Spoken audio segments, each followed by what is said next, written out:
जी अस्सलाम वालेकुम students today we are going to start with the last lecture of our correction series. ये हमारी correction series का last lecture है।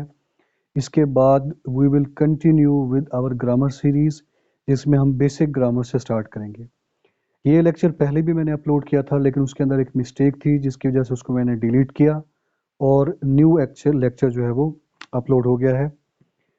सो इसमें हम ये देख रहे हैं कि द का इस्तेमाल कहाँ नहीं करना, where the is not used. ये जो आर्टिकल द होता है इसको कहाँ कहाँ पे यूज़ नहीं करना। पहला इसका देखें इस्तेमाल कि it is not used before the nouns which are singular, जो साउंड तो सिंगुलर करते हों बट प्लूरल इन मीनिंग, लेकिन मीनिंग में प्लूरल हों। वो नाउन्स जो बज़ाहिरन तो सिंगुलर लगते हों लेकिन मीनिंग में प्लूरल हों, उनसे पहले द का इस्तेमाल नहीं होगा। एग्जाम्पल देखें, कैटल, फर्नीचर, बिजनेस, इनसे पहले द का इस्तेमाल नहीं होगा। The is not used before the proper nouns. Proper nouns से पहले द का इस्तेमाल नहीं होगा। एग्जाम्पल देखें, the Khalid. The Khalid would be wrong क्योंकि खालिद एक प्रॉपर नाउन है। एब्स्ट्रैक्ट नाउन्स से पहले द का इस्तेमाल नहीं होगा। एब्स्ट्रैक्ट नाउन वो नाउन्स होते हैं जिनको सिर्फ फील किया जा सकता है, जो इनटेंजिबल होते हैं, जिनको टच नहीं किया जा सकता, वो होते हैं abstract nouns. Like truth, like sadness, like happiness, these can only be felt and can be talked about, can be expressed but cannot be touched. These are not tangible. So वो सारे nouns जो tangible नहीं होते उनको हम कहते हैं abstract nouns. Abstract nouns के साथ से पहले भी द का इस्तेमाल नहीं होगा। एग्जाम्पल्स देखें, there was no truth in his story. Truth के साथ द का इस्तेमाल नहीं कर रहे। There was sadness in his poem, उसकी पोएम में सैडनेस थी, सो सैडनेस से पहले भी द का इस्तेमाल नहीं हो रहा। एब्स्ट्रैक्ट नाउन से पहले द का इस्तेमाल नहीं होता। द का इस्तेमाल बिफोर मेटल्स, मेटल से पहले द का इस्तेमाल नहीं होगा। For example iron, the iron आप नहीं लिख सकते। सो ये वो एरियाज हैं जहाँ पे आपने द का इस्तेमाल नहीं करना। नेक्स्ट मूव करते हैं। ये जो रूल है, this is particularly about the usages of article a. Article a को कहाँ पे यूज करना है, जिसको हम आ भी कहते हैं, उसको कहाँ कहाँ पे यूज करना है, इसको देखते हैं। Article a is used to convert the proper noun into common noun. जब एक प्रॉपर नाउन को कॉमन नाउन के अंदर कन्वर्ट करना हो, तब हम उस प्रॉपर नाउन से पहले आर्टिकल ए लगा देते हैं। एग्जाम्पल देखें, आ कायदे आजम इज नीडेड अगेन। अब कायदे आजम इसमें एक प्रॉपर नाउन है, सो इस प्रॉपर नाउन से पहले अगर आप आ लगा रहे हैं तो आप इस प्रॉपर नाउन को कॉमन नाउन के अंदर कन्वर्ट कर रहे हैं कि एक कायदे आजम की तरह का शख्स रिक्वायर्ड है। कायदे आजम एक प्रॉपर नाउन है, आ कायदे आजम आप जेनेरिक कर रहे हैं। तो एक कायदे आजम की सिफात का, एक कायदे आजम की कैरेक्टरिस्टिक्स का शख्स रिक्वायर्ड है। सो एक प्रॉपर नाउन है, उसको जब कॉमन बनाएंगे तो उससे पहले आ लगाएंगे तो वो फिर कॉमन नाउन कंसीडर होगा। सो प्रॉपर नाउन को कॉमन नाउन बनाने के लिए उससे पहले आ लगाते हैं। अ is used for the singular objects. Singular objects के लिए हम आ का इस्तेमाल करते हैं। फॉर एग्जाम्पल, 16 आनाज मेक आ रुपी। 16 आने मिलके 1 रुपया बनाते हैं। सो एक यानी कि जो सिंगुलर होगा, जो वन एंटिटी होगी, उसको हम रिप्रेजेंट कर रहे हैं ए की मदद से, अ की मदद से। ठीक हो गया। नेक्स्ट मूव करते हैं। ए इज यूज्ड या a is used while comparing two adjectives. जब दो एडजेक्टिव्स को कंपेयर किया जा रहा हो तो उन दोनों एडजेक्टिव्स से पहले अ लगेगा। एडजेक्टिव्स क्या होती हैं? क्वालिटीज होती हैं जो कि किसी नाउन या प्रोनाउन को डिफाइन करती हैं। एग्जाम्पल देखें, ही is a better poet. Poet एक एडजेक्टिव है, देन अ ड्रामाटिस्ट, ये एडजेक्टिव नंबर 2 है। सो एक सेंटेंस के अंदर दो एडजेक्टिव्स आ रही हैं, एक पोएट है, एक ड्रामाटिस्ट है, तो उन दोनों एडजेक्टिव्स के साथ इंडिपेंडेंटली तौर पे अ और आ का हम इजाफा कर रहे हैं, यानी कि ए का इजाफा इनके साथ हम लगा रहे हैं। So he is a better poet than a dramatist. So एक सेंटेंस के अंदर जब दो एडजेक्टिव्स हों, उनको आपस में कंपेयर किया जा रहा हो, तो उन दोनों एडजेक्टिव्स से पहले हम ए का इजाफा करते हैं ताकि वो स्टैंड आउट हो जाएं और सेंटेंस के अंदर डिटेक्टेबल हो जाएं। सो ये था यूजेज ऑफ आर्टिकल ए। अब हम अंडरस्टैंड करते हैं usages of article an. An article हम कहाँ पे इस्तेमाल कर सकते हैं? Article an.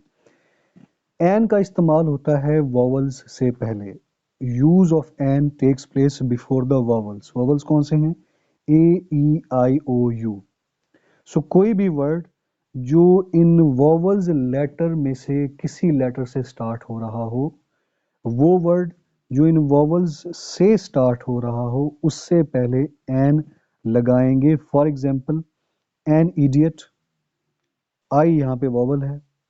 An unknown person, यहाँ पे एन लगा हुआ है। यू जो है ये वॉवल्स में से है।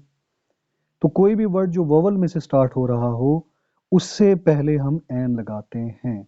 लेकिन इसमें एक एक्सेप्शन ये है कि वो वर्ड्स जो वॉवल से तो ना साउंड हो रहे हो, स्टार्ट हो रहे हो, but the words making vowel sound, वो वर्ड्स जो वॉवल का साउंड दे रहे हों, उन वर्ड्स से पहले भी एन लगाया जाता है।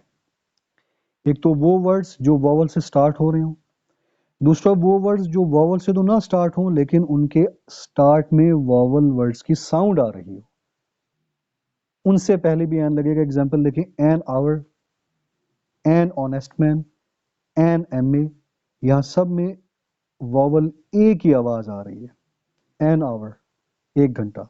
ही इज एन ऑनेस्ट, और an honest man. He did an M A in English. He is an M A in English. So यहाँ सब में वॉवल ए की आवाज आ रही, hour, honest, M A. So एक ही आवाज आ रही है। सो चूंकि वॉवल की साउंड की तरह से स्टार्ट हो रहे हैं, इसलिए हमने यहाँ पे भी एन लगा दिया है। ये क्वेश्चन का आंसर है जो कि एक स्टूडेंट ने कमेंट के जरिए पूछा था मेरी प्रीवियस वीडियो में। तो उसका ये आंसर है कि यूटोपिया है, तो यूटोपिया के साथ ए क्यों लगाया जा रहा है। ठीक हो गया। तो यूटोपिया यू से स्टार्ट हो रहा है, तो है तो वॉवल, फिर एन क्यों नहीं लगाया जा रहा, ए क्यों लगाया जा रहा है? तो इसका आंसर ये है कि यूटोपिया है तो वॉवल से, लेकिन इसका जो आवाज है वो वाई की तरह का आ रहा है। ठीक है, आवाज इसका वाई की तरह का आ रहा है, इसकी वाई की तरह की आवाज आ रही है। स्टार्ट तो ये वॉवल से हो रहा है लेकिन वाई की तरह की आवाज आ रही है। That is why this is an exception. This is probably the only word that is starting from the U and it is getting the A, because it in the start it is sound starting from the vowels, but start में Y की आवाज आ रही है, जिसकी वजह से इससे पहले हमने N नहीं लगाया, A लगाया है। So this is the rule about N. Next move करते हैं। Since और for का डिफरेंस देखते हैं। Since is used for the definite time, for is used for the indefinite time। यानी कि जहां पे डेफिनेट टाइम मौजूद होगा वहां पे सिंस होगा। एग्जांपल देखें, he I have been living here since 1990। So 1990 एक डेफिनेट टाइम मौजूद है। जहां पे डेफिनेट टाइम हो वहां पे सिंस लगेगा। For example, since 9 o'clock, since 10 o'clock, since morning, since evening. Definite time मौजूद है, सुबह 8 बजे से। It has been raining since morning, it has been raining since evening.